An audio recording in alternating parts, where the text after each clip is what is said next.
For 2015-236, authorizing the execution of agreement with Teresa District Wetlands Consortium. Council members, as I mentioned last week, this is a contract hiring a wetland consultant to update our wetlands map for our comprehensive plan, and also in that respect relative to our critical areas regulations. And like I mentioned before, our maps are really out of date. The last really big mapping we had was 1995. We have already started to send documents to the consultant that we already have on hand, wetlands reports that were done for various projects, and we just need to get this approved so we can really get it working hard and get it done before the end of the month. Questions from council? Council's pleasure. Move to approve 2015-236.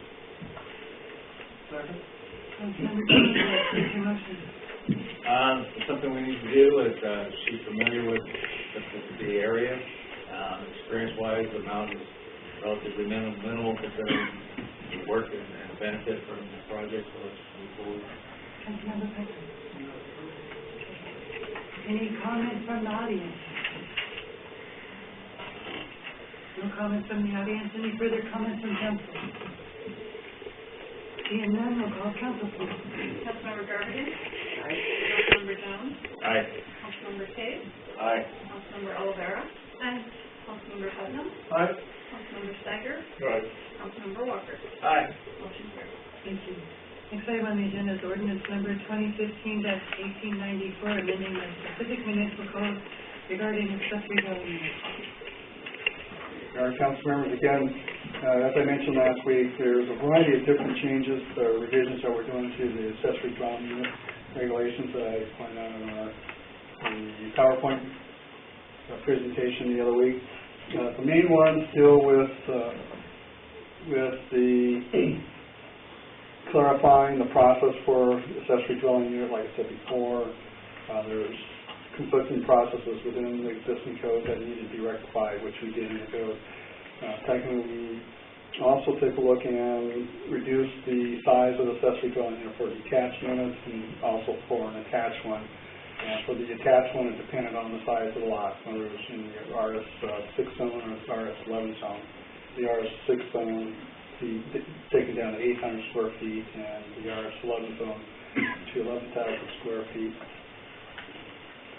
So we also looked at providing the maximum height requirement, which is 30 feet, which is right in line with the code, and looking if there's existing ADU that there's a change in there, or not existing ADU, an existing residence where they want to put in an ADU, the area of the ADU within a residence is reduced from 60% to 45%.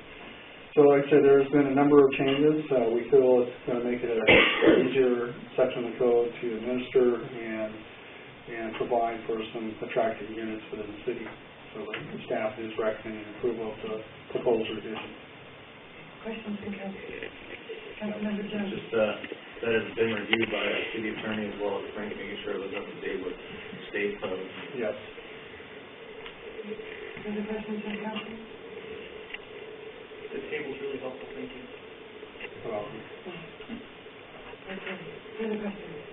Council pleasure? I move to offer or pass ordinance number 2015-1894.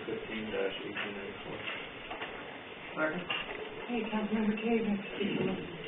We spoke to this at length at the governance committee. We provided some feedback to staff.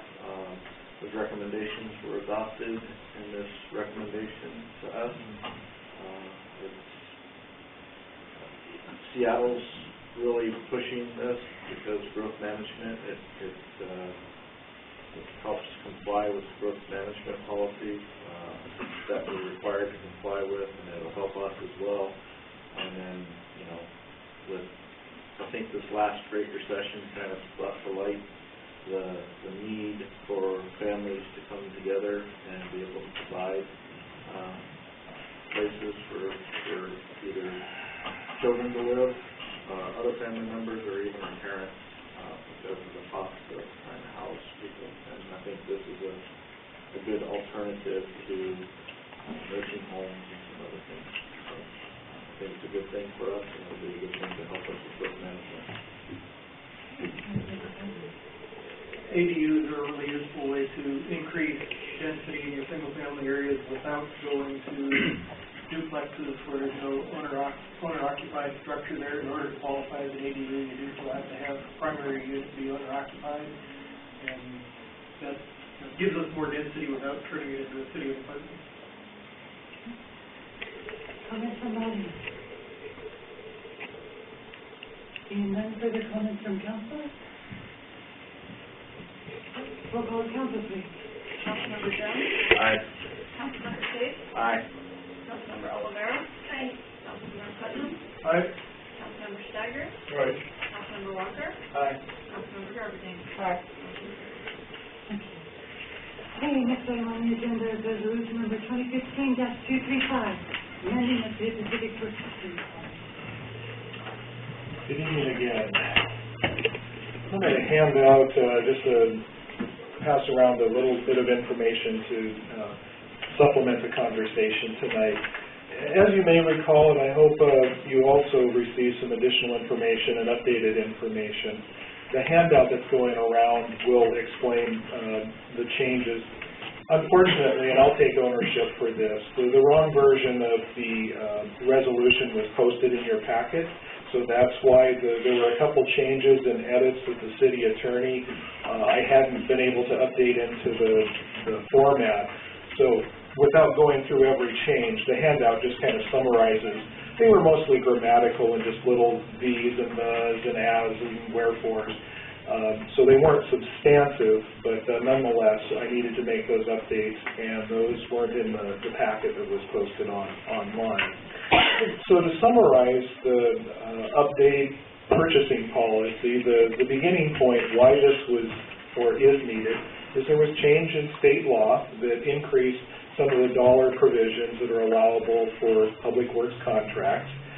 And then additionally, beyond that, taking a look at the older policy, there was some confusion, and it really wasn't clear what level of authority staff had from a department head level up to the mayor for dollar levels, as well as the authority to sign for certain contract types. So this update provided some symmetry in dollar approval authorities across the different categories of contract types, from general purchases to professional or personal services, as well as the public works contract types. And that symmetry holds through those three categories, which streamlines the process both for staff and at the council level, that works that are performed under a certain level will be provided at the staff and the mayoral level, and then above that they'll come to council for approval and vetting before the work proceeds. So we covered a lot of that in the workshop last week, and that's a summary tonight, unless there's any additional questions that occurred to you between last week's presentation and tonight. Questions from council?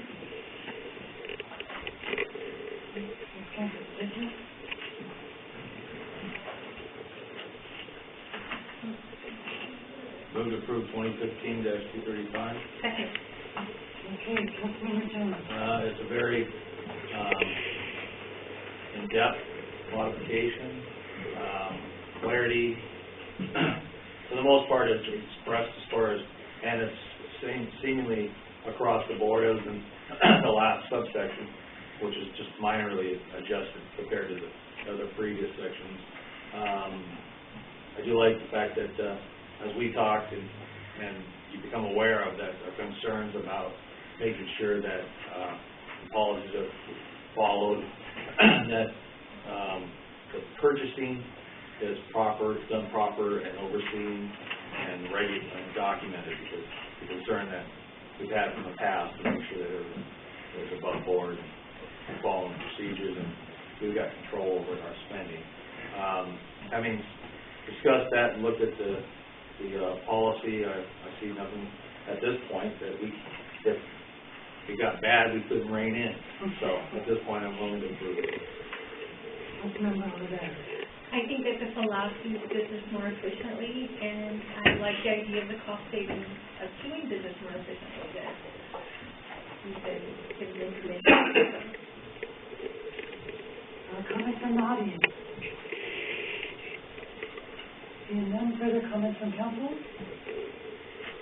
Okay, roll call of council, please. Councilmember Cave? Aye. Councilmember Olivera? Aye. Councilmember Putnam? Aye. Councilmember Steiger? Aye. Councilmember Walker? Aye. Councilmember Garberding? Aye. Councilmember Jones? Aye. Motion carries. Thank you. Thank you, council.